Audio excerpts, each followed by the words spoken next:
All aboard, club car special. All aboard, all aboard.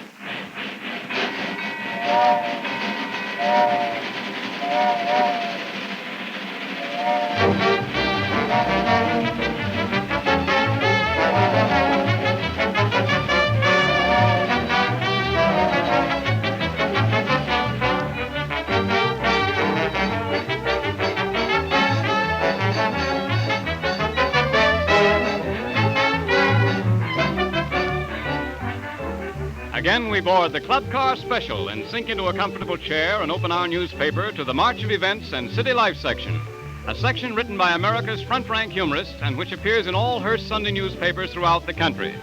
Here you will chuckle with such masters of mirth as Will Rogers, Sam Hilman, Arthur Bugs Bear, O.O. McKentyre, Milt Gross. And as an added feature, you will find smart, sophisticated cartoons drawn by the cream of America's humorous artists. What a section. Let's go.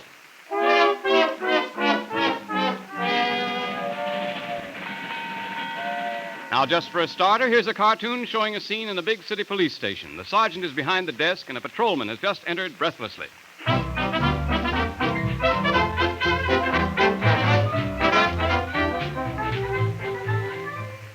Hey, Sarge, you know that new traffic cop we got? Yeah, what's he done now? Well, he just made a big pinch. 16 guys. Well, it's about time he did something. What did he pick him up for? I don't know yet.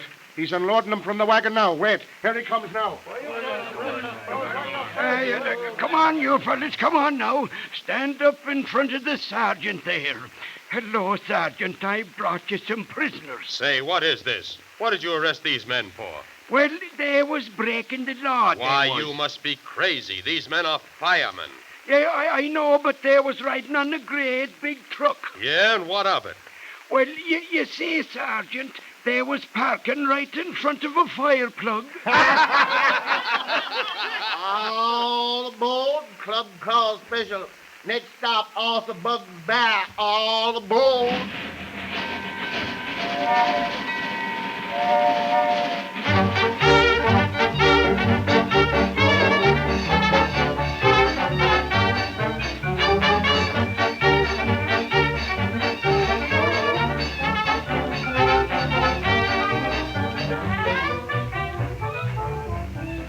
Not all the excitement in the Hearst Sunday newspapers is on the front page these days. Readers are turning with feverish interest to the March of Events and City Life section to find out about the match between What a Man and Bopper Dell. What a Man is the heavyweight champ of Roughtown, a tough little community created by Arthur Bugs Bear. Whata can't make up his mind whether to fight Bopper Dell or not. Maybe he'll come to some decision today, but we'll find him talking to Mayor Rupp.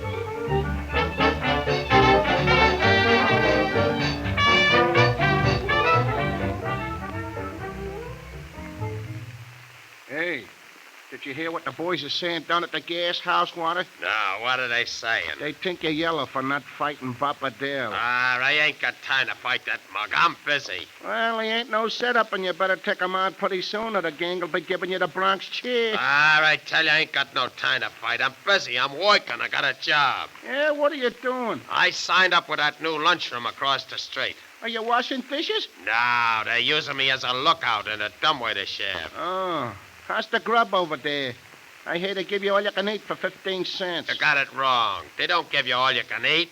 They give you all you can stand. Yeah? Hey, where you going now? I'm going over to the drugstore for a sandwich. This is me lunch hour. That's funny. Working in a lunchroom and going out for lunch? Won't they give you a sandwich in the house? They tried to, and I had to sack them. What's the matter? Ain't their stuff no good? It's terrible. They get their butter out of the grease boxes down at the freight yard. Yeah? And when the trains go by, they save the cinders to pepper the eggs. Hey, What? I was just thinking. I changed me mind about Papa Dell. You mean that you're going to fight him? Sure, anytime. What made you change your mind? I just seen him coming out of that lunchroom where I work at. Well, what difference does that make? Any guy that eats there is out on his feet already. All aboard, club car special. Next stop, O.O. McKentyre. All aboard.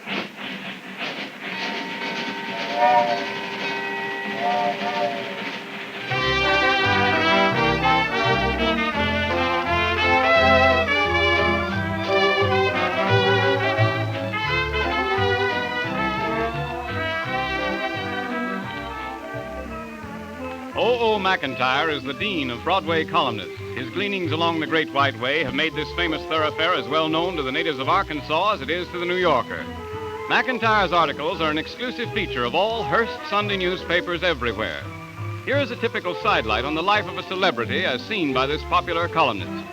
He tells of a very prominent lecturer who was invited to talk before a local women's organization.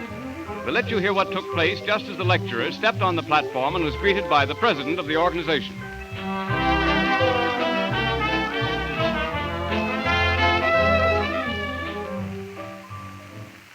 Oh, I think it was simply ducky of you to come. Oh, what is it you're going to lecture on? I think it was Alaska you wanted me to talk about, wasn't it? Oh, yes. How stupid of me to forget. I hope you're going to tell us all about those cute little pygmies they have up there. Pygmies? I never saw any pygmies in Alaska. Oh, but you must have. You know, those cute little ducks that walk like Charlie Chaplin. You're thinking of penguins, aren't you? Well, maybe that's what they are. Anyhow, penguins are pygmies. I think they're terribly cute. Oh, dear. Oh, look, my dear. You've forgotten your watch chain. My watch chain? I don't own one. I carry a wristwatch. Well, I don't see how you're ever going to lecture without a watch chain. What, will you twirl while you're talking? I think I can manage. Well, just as you say, my man. One thing I meant to ask you. Do you walk up and down very much? I mean, when you lecture. Why, I may move around just a bit. Well, would you mind walking on the left side of the platform? You see, the right is getting a little worn. Well, I'll remember that. And now then, my man, I think everything is ready. If it isn't too much trouble, would you ask someone to bring me a pitcher of ice water? Ice water? Ice water. Did you want it for drinking? No, dear lady. I use it when I go into my high diving act. All aboard, Club Car Special. Next stop, Will Rogers. All aboard.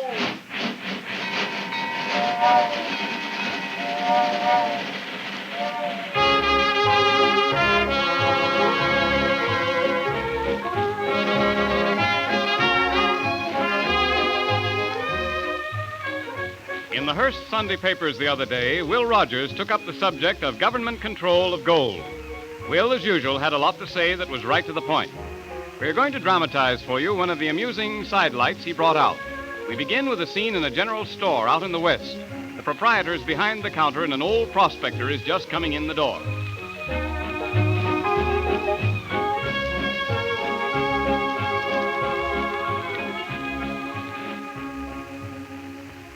Well, Lem, what can I do for you? Well, I'll take a couple of sacks of flour, Dave. Here you are, Lem. Thank you. What else can I get you? Well, might give me a side of that dried beef there and some salt and pepper.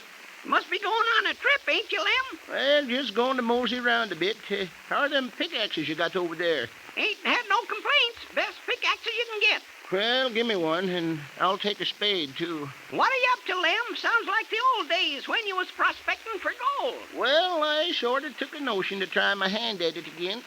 Yeah, what do you expect to find, Lem? There ain't no gold in them thar hills now. Well, I ain't going up in them there hills. Yeah, where are you going? Well, it's like this.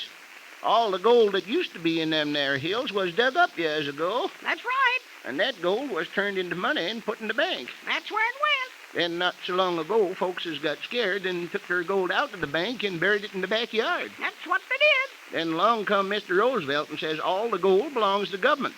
And that just about turns that gold that everyone was hoarding into counterfeit. Yeah, maybe you're right, Lem. Yes, sir, and the folks that buried that gold are plumb scared to dig it up. Have you got some buried, Lem? No, sir, but I know where there are a lot of backyards. All aboard, Club Call Special. Next stop, Milt Gross. All aboard.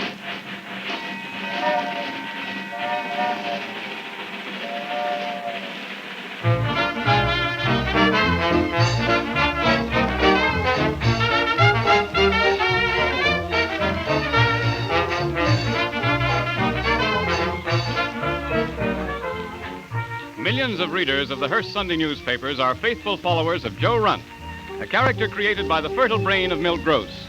Joe Runt is a likable little guy who thinks the sun rises and sets in his boss, Mr. Thorndyke.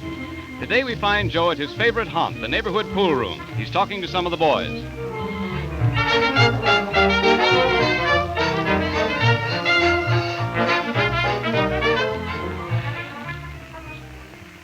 Hiya, fellas. Hello, boys. How's you?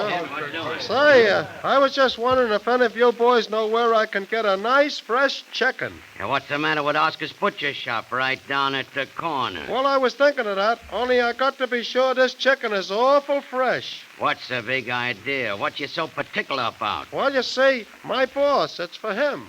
I heard him say he'd like to have some nice fried chicken like he got down south, and I want to make him a present of one. I get it. Hey, here comes Papa, the proprietor. Maybe he can give you a steer. Hello, Papo. Hi. Hello, Joe. What's on your mind, eh? Well, there's not much, only I was just asking Sam here where I could get a very, very fresh chicken. Oh, so you want the fresh chicken, eh? Well, I can fix you up a fine.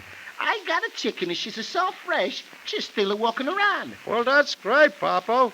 Say, would you sell it to me as a very, very special favor? Well, I'm gonna do better for that. I'm gonna raffle this chicken to you. Are you running a raffle, Papo? Oh, sure. I got the chances all printed and everything. Gee, that's swell. How much are those chances? Well, the 10 cents a chance. How many you want? Well, now, let me see. I'll take about $1 worth. You sure a smart fellow, Joe. You want to be sure to win, eh? Yeah, you see, Papo, it's for my boss. Here's the $1. Oh, grazie. Here's the chances, 10 of them. Well, now, wait a minute. Maybe you better give me another $1 worth. Oh, sure thing. That's all right. 6, 7, 8, 9, 10. Here's 10 more chances. That ain't all the chances you got, is it, Papo? Well, I sell quite a few already. I only got the 9 more left. Well, 9 more left, huh?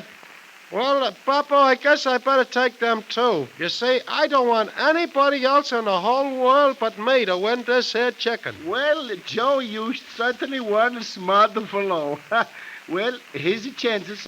And if you wait right here, I'm going to be back in 1 minute. Oh, I'll wait, all right, Papo. But say, listen, please, hurry, will you? I'll hurry, Joe. Don't worry, I'll hurry. Gee, you sure do want that chicken, Joe. Yeah, you bet I do. You know, I can hardly wait till Papo gets back here with it.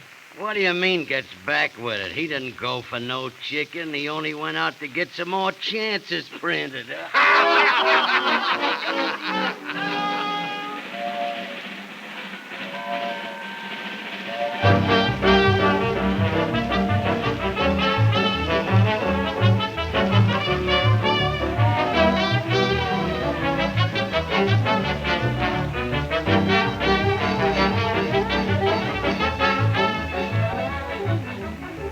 At this point, may we say that you can make this program as long as you wish by turning to the March of Events and City Life section of your Hearst Sunday newspaper. There you will find long articles that have been written by these same writers: Will Rogers, O.O. McKentyre, Bugs Bear, Milt Gross, Sam Hilman, and others. This program has given you only brief excerpts of their uproarious comedy, for there's column after column of wit and merriment awaiting you. No other newspaper presents such an assembly of so many noted comedy writers of the day. In the March of Events and City Life section of the Hearst Sunday newspapers, you will find sparkling cartoons also. The Club Car special broadcast has been scheduled to visit your home next week at this same time over this same radio station. Be sure to listen in for another 15 minutes of delightful merriment.